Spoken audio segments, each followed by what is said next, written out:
เป็นภาพบริเวณทางขึ้นวัดถ้ำผาเพิ่งในมื้อนี้มีภารกิจมาส่งของให้ยาคูยาซาได้มื้อนี้จานเพิ่นให้พามาก็ได้มานะเพิ่นได้มื้อนี้นี่ขับมอไซค์ได้นี่ขับมอไซค์คู่ใจ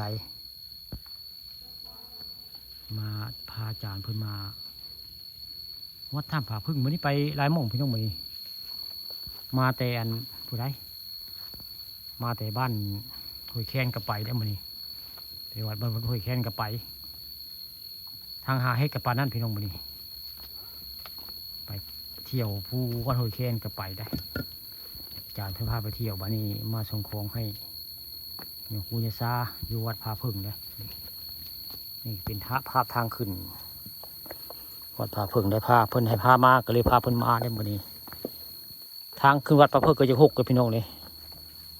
บ่ได้เป็นได้ผู้ชายขวางก็มีแต่ต้นหญ้าขิวประชาไทยเขาต้นพลังบ่จานนี่เสือเหรอไปสับเสือบ่โอ้สับลาบไปต้นไม้ทางขึ้นเนี่ยพ่อ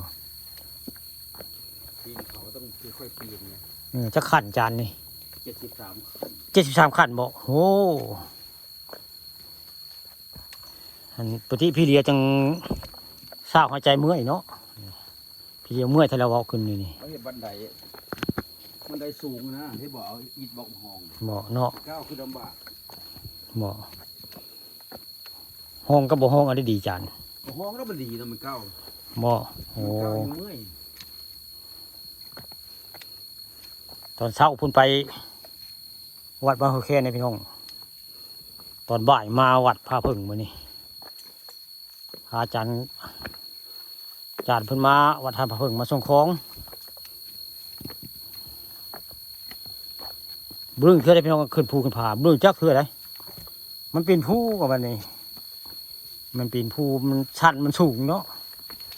เรื่องบ่เป็นได้มาแต่ละเทื่อนี่เมื่อยกูเทื่ออาจารย์เนาะขอมันสูงพี่น้องบ่พันขัดกันนี่มาวัดถ้ำผาพึ่งนี่จ้างปีนขึ้นเทื่อเช้าจะบ่โอ้มันสั่นติอันนี้เขาบ่มีภารกิจกับที่บ่มาอาจารย์เนาะก็ยังบ่มามันสูง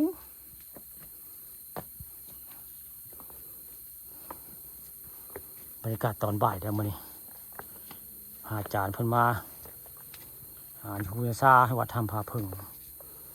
อาจารย์สงสัยเพิ่นเมื่อยตามเบิ่งแล้วเพิ่นค่อยย่างขึ้นได้ผู้ค้านี่ธรรมดาพอมาประจำปกติว่าง่ายมาแต่คือว่าแล้วเนาะร่างกายอายุยังบ่หลายคือผู้อื่นก็อายุหลายคือไอเลียวก็เฉพาะแห้งอยู่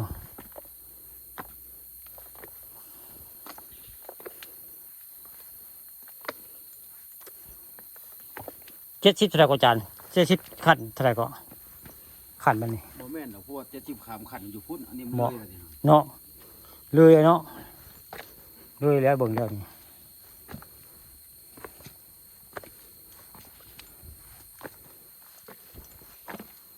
โอ้ไม่ธรรมดาได้ขึ้นมาขนาดนี้ก็ได้นี่โกนชิฮอดนี้วัดถ้ำผาพึ่งพี่น้องบริใกล้ได้นี่คือเป็นบริเวณวัดถ้ำผาพึ่งแล้วนี่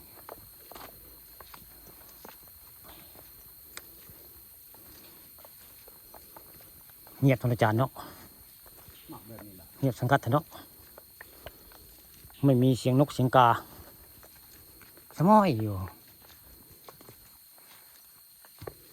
นี่แหละพี่น้องวัดถ้ำผาพึ่งแล้วนี่เงียบสังกัดเท่าไรนี่วังเวียงเท่าไร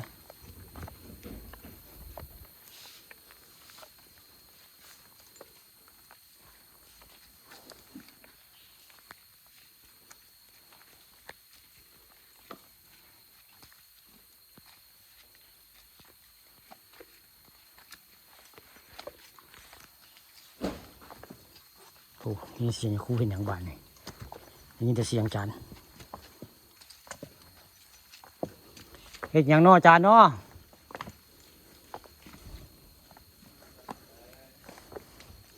คือในเสียงนี่แล้วสิเฮ็ดปีศาจ